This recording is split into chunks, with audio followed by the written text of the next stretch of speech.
आया, जिस पर सीएम शिवराज सिंह चौहान की तरफ से सहमति भी हासिल हुई और योजना का आश्वासन भी मिला। पंडित दीनदयाल उपाध्याय, श्यामा प्रसाद मुखर्जी और आदिवासी क्षेत्र के पूजे जाने वाले मामा बालेश्वर जी को आदर्श मानने वाले नारायण मैडा का संघर्ष आज भी अपने आदिवासी भाई बहनों के लिए जारी है।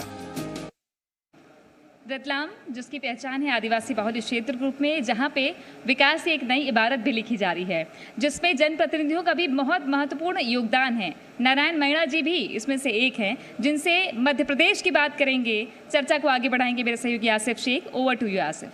धन्यवाद तृप्ति, और मैं बहुत स्वागत करता हूं मंच पर नारायण मैडा जी का। नारायण जी, बहुत स्वागत है आपका। समाज सेवी, बीजेपी के वरिष्ठ नेता इस वक्त हमारे साथ हैं, और जब रतलाम की बात करते हैं तो आदिवासियों की बात ना हो, ये ठीक नहीं होगा।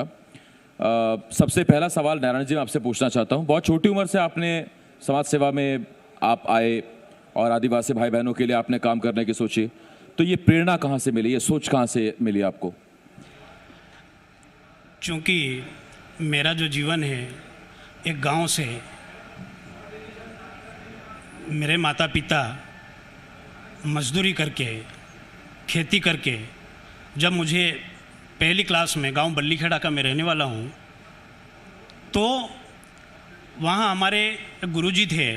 मान सिंह रावत करके, हमारे रिश्ते में फूफा जी भी लगते थे। उन्होंने जीवन में आगे बढ़ने के लिए मुझे जिस तरह से आगे बढ़ाने का प्रयास किया, निश्चित तौर पे मैंने मेरे जीवन में गांव से 8 किलोमीटर परिधि के दूर पे एक शहर है, छोटा शहर है सरवन, वहाँ तक मैंने लकड़ी बेच के, सिर पे लकड़ी लेके जाता था बेचने, और लकड़ी बेच के मैं सरवन तक आता था। वहाँ के बुद्धिजीवी लोगों से, नगर के लोगों से जब पढ़ाई के बारे में जब बात आती है तो मैं स्कूल जाना प्रारंभ हुआ। 5वीं क्लास से मैंने वहाँ से पास की, और सेलाना में एक प्रसिद्ध स्कूल है, मॉडल हायर सेकेंडरी स्कूल, वहाँ मेरा दाखिला हुआ। वहाँ से फिर मैंने अपने पढ़ाई का कार्यक्रम प्रारंभ किया। आप राजनीति में भी हैं, आप सेवा में भी हैं। सेवा और राजनीति में क्या अंतर है, या दरअसल राजनीति सेवा का ही रूप है? राजनीति सेवा का मूल मंत्र है, और राजनीति में किसी बिजनेस को लेके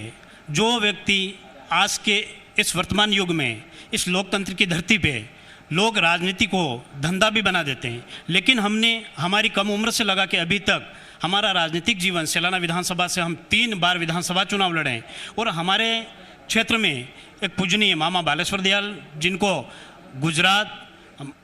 राजस्थान और मध्य प्रदेश का जो आदिवासी बाहुल्य इलाका है, उन्होंने आदिवासियों के उत्थान के लिए, उनकी उन्नति के लिए और उनकी प्रेरणा से हम लोगों ने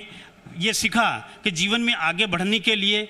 शिक्षा आवश्यक है। और शिक्षा के माध्यम से हमने, जब 1995 में मॉडल हायर सेकेंडरी का एक छोटा चुनाव होता, क्लास मॉनिटर का और स्कूल का जो चुनाव होता है, उस चुनाव में मैंने मॉडल हायर सेकेंडरी के अध्यक्ष का चुनाव 1 वोट से जीता था भाई। ये बड़ा दिलचस्प है, आपने उसी वक्त समझ लिया था कि राजनीति बड़ा टेढ़ी कीर है, 1 वोट से भी जीत मिल सकती है। आपसे मेरा एक सवाल, ये बहुत अहम सवाल मैं आपसे पूछने जा रहा हूँ नारायण जी। राजनीति में आप आए, आपने बाद में भी चुनाव लड़ा। कई बार हमने देखा है कि बड़ी ज़ोर शोर से नेता आगे बढ़ने की कोशिश करते हैं, एक चुनाव में हार मिली तो उसके बाद हिम्मत हार बैठते हैं। आपने हिम्मत नहीं हारी, और आपने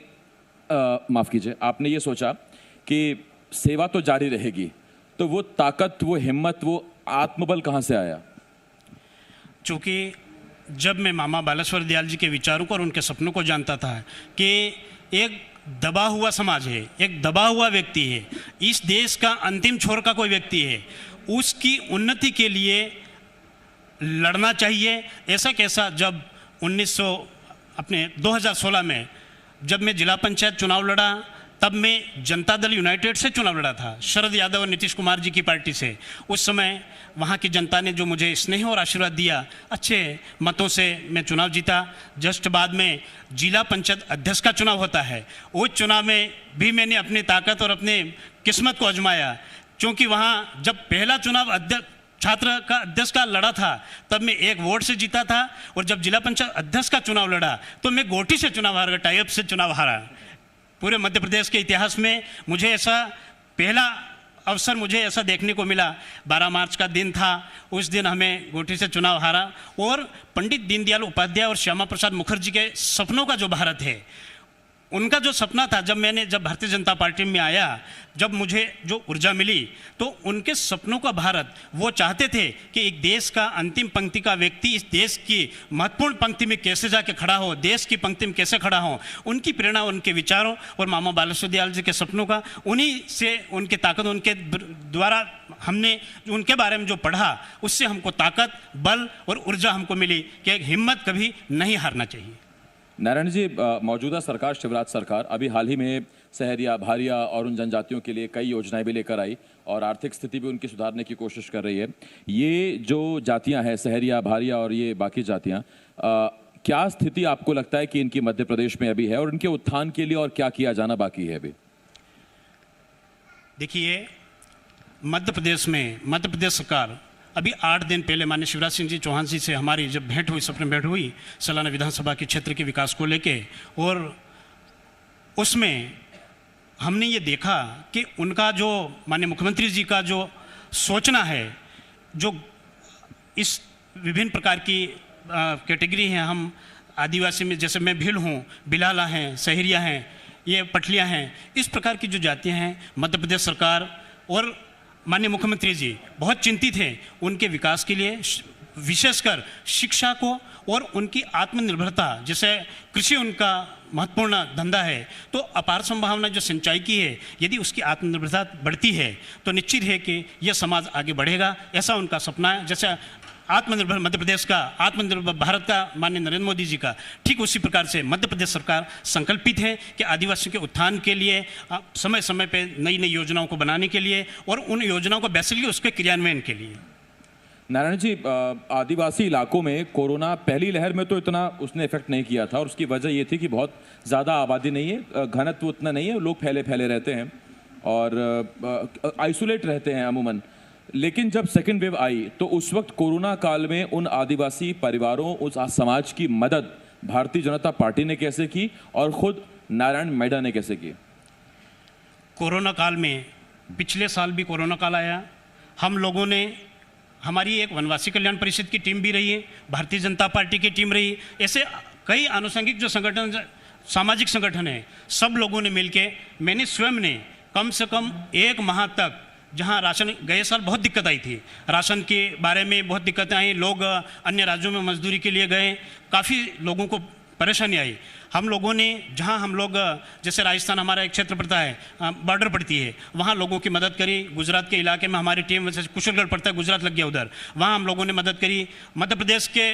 बड़े शहरों में जैसे इंदौर है, उज्जैन है, ऐसे शहरों में जब सभी लोग मजदूर से जब वापस लौटे, कोरोना काल के समय पे जब बीमारी ज़्यादा घातक रूप लेने लगी, उस समय पे हम लोगों ने और भारतीय जनता पार्टी के सारे पदाधिकारियों ने, कार्यकर्ताओं ने बहुत मेहनत करके लोगों को लाए और उनके राशन की व्यवस्थाएं भी कराई। उस वक्त आपने, मुझे याद है, सीएम शिवराज से भी मुलाकात की थी उसी दौरान में, कोरोना काल में, तब आपने कुछ मांगी भी रखी थी। तब क्या आश्वासन आपको मिला था और सरकार से आपको कितनी मदद मिली थी? उसके 1 महीने की परिधि में तो मैं नहीं मिला, उसके 2 महीने बाद मैं निश्चित गया था बारिश के समय पे, तो उनको मैंने अवगत कराया था कि किसानों की जो स्थिति वहाँ कोरोना काल के लेके जो स्थिति बनी थी उसके बारे में अवगत कराया मैंने, रोजगार के साधनों के बारे में हमने बताया। और जब कोरोना की स्थिति में जब मजदूर बाहर नहीं जा सकते हैं, ऐसी स्थिति में हमने माननीय मुख्यमंत्री जी से चर्चा में ये कहा, हमने आग्रह किया, उनसे निवेदन किया कि आदिवासी बाहुल्य क्षेत्रों में रोजगार के साधन खोले जाना चाहिए, लोगों को घर बैठे उसको मजदूरी मिलना चाहिए और राशन को निःशुल्क, जैसे शासन की व्यवस्था थी, ऐसी कई महत्वपूर्ण योजनाओं के बारे में माननीय मुख्यमंत्री जी से हमने चर्चा की थी। नारायण जी, आदिवासी क्षेत्रों में रोजगार के अवसर बढ़ें, युवाओं को रोजगार मिले, उस दिशा में अभी आप क्या कर रहे हैं, या अभी सरकार की तरफ से आपको क्या काम मिला हुआ है कि कैसे आदिवासी इलाकों में आपको रोजगार के अवसर बढ़ाने हैं? अभी बहुत सारी भर्तियां अभी चली है, क्योंकि आर्थिक रूप से हमारा जो समाज है, आदिवासी जो गरीब तबके का जो समाज है, चाहे वो किसी भी जाति बिरादरी का हो, चाहे हिंदू, मुस्लिम हो, सिख हो, ईसाई हो, सभी में गरीबी है। और गरीब व्यक्ति को जब आर्थिक कड़ी में यदि जोड़ना है तो निश्चित तौर पे शासन की योजना का, शासन से उसको आर्थिक मदद लेना चाहिए। हम लोग समय समय पे माननीय मुख्यमंत्री जी से, मैं जिला पंचायत सदस्य हूँ यहाँ, तो जिला पंचायत में सामान्य कलेक्टर महोदय से हम लोग चर्चा करते रहते हैं। उनकी जितनी भी शासन की जनकल्याणकारी योजनाएं रहती हैं और आर्थिक मदद छात्रवृत्ति से संबंधित हैं, हायर एजुकेशन के बारे में हम चर्चा करते हैं। उनका शिक्षा का जो स्तर वो बढ़ना चाहिए, और उस स्तर को बढ़ने के बाद में, क्योंकि आदमी जब छोटी या बड़ी यदि सरकारी यदि उसको नौकरी है, उसका पैसा नहीं मिलेगा, तो निश्चित तौर पे वो उसके परिवार, क्योंकि मध्यम परिवार का व्यक्ति होता है, मध्यम परिवार एकदम उस दिशा में नहीं बढ़ सकता है, और ना ही ऐसी कोई उसको मदद मिलती है। तो शासन की योजनाओं के बारे में हम लोग ने आगे इस बात को करते रहते हैं। और आर्थिक संपन्नता के बारे में जहाँ तक विषय आया है, तो हम आदिवासी क्षेत्र में ज़मीनें हमारे समाज में काफ़ी होती है, और जैसे मेरा क्षेत्र है, सलाना विधानसभा है, वहाँ सिंचाई की अपार संभावनाएं हैं। वहाँ बड़े बड़े डैम बनाए जा सकते हैं, क्योंकि डैम बनाने से यदि खेत में हमारा भी एक सपना है, मामा बालेश्वर दयाल जी कहता है, पंडित दीनदयाल जी सपना, श्याम प्रसाद मुखर्जी का जो सपनों का भारत है, हमारे मन में जब उनके इतिहास को हम पढ़ते हैं, हमको ऐसा महसूस होता है कि आत्मनिर्भर भारत में आत्मनिर्भर यदि किसान बनता है और उसके खेत तक यदि पानी जाता है, यदि किसान का खेत यदि हरा भरा होता है तो निश्चित उसका घर हरा भरा होता है, और यदि गाँव हरा भरा होता है तो आसपास का जो नगर होता है वो हरा भरा होता है, और वहाँ का जो सरकारी स्कूल की एजुकेशन जो है, यदि पिता की यदि आत्मनिर्भरता की ताकत यदि बढ़ती है तो निश्चित तौर पे वो बड़े नगरों में बड़ी शिक्षा की, चाहे वो MP बोर्ड हो, CBSE हो, और बड़े डॉक्टर, इंजीनियर, वकील, ऐसे एजुकेशन के लिए आत्मनिर्भरता के साथ वो व्यक्ति जाएगा। तो निश्चित तौर पे हमारा भी एक उद्देश्य जीवन में रहता है कि गरीब तबके का आदमी इस देश की पंक्ति में आगे बढ़े और हायर एजुकेशन प्राप्त करे। जैसे बिजनेस की हमारे सामने ये चर्चा चल रही थी, आपने एक सवाल किया था कि भाई आप MPPSC और PSC UPSC के बारे में आप चर्चा क्यों नहीं करते, आप उनके बारे में क्यों बात नहीं करना चाहते हो, आप बिजनेस की बात क्यों करते हैं। आपने कहा कि बिजनेस एक बहुत बड़ी चीज़ है, एक बड़ा टापू खड़ा किया जा सकता है जीवन के लिए। जीवन में सरकारी नौकरी ही आवश्यक नहीं है, लेकिन बढ़ने के लिए उस स्तर पे जाके उसके एजुकेशन, उसके शिक्षा के स्तर को पाना आवश्यक, मैं अपने जीवन में समझता हूँ संघर्ष के तौर पर। नहीं, बहुत धन्यवाद आपका नारायण जी, आप हमारे साथ जुड़े, आपने वक्त दिया और आपने उस समाज की बात रखी जिस समाज को आगे आकर मुख्य धारा में प्रतिनिधित्व मिलना बहुत ज़रूरी है, उसके लगातार प्रयास हो रहे हैं, और मैं चाहूँगा कि आप मंच पर रहें, आपको सम्मानित करना है सर हमें। धन्यवाद आपका। आदिवासियों के हित के लिए लगातार काम करना, ये एक पहचान रही है नारायण मैणा जी की, जिन्होंने अपने अनुभव साझा किए। इसलिए जी मध्य प्रदेश छत्तीसगढ़ उनका सम्मान करना चाह रहा है, और मैं मंच पर अब आमंत्रित करना चाहूँगी GMPCG के सेल्स हेड राजीव त्रिपाठी जी को, वे मंच पर आएँ और उनका सम्मान करें। तो नारायण मैणा जो आदिवासी अंचल में काफ़ी लोकप्रिय हैं, आदिवासियों के बीच काफ़ी लोकप्रिय हैं, नेता हैं बीजेपी के, जनसेवा से जुड़े हुए हैं। आदिवासी अंचलों में कैसे विकास हो, क्या योजनाएं और हो सकती हैं, सरकार की जितनी योजनाएं हैं वो कैसे पहुंचे लोगों तक, खास तौर पर आदिवासी अंचलों तक कैसे पहुंचे, इस दिशा में वो लगातार काम कर रहे हैं। और उनका उद्देश्य यही है कि जो आदिवासी चाहते हैं, मूल उनकी सोच है, वो सोच वैसी रहे और विकास की रफ्तार भी वो अंचल पकड़े, उनका मूल स्वभाव भी रहे वैसा, और साथ ही विकास भी लगातार होता रहे।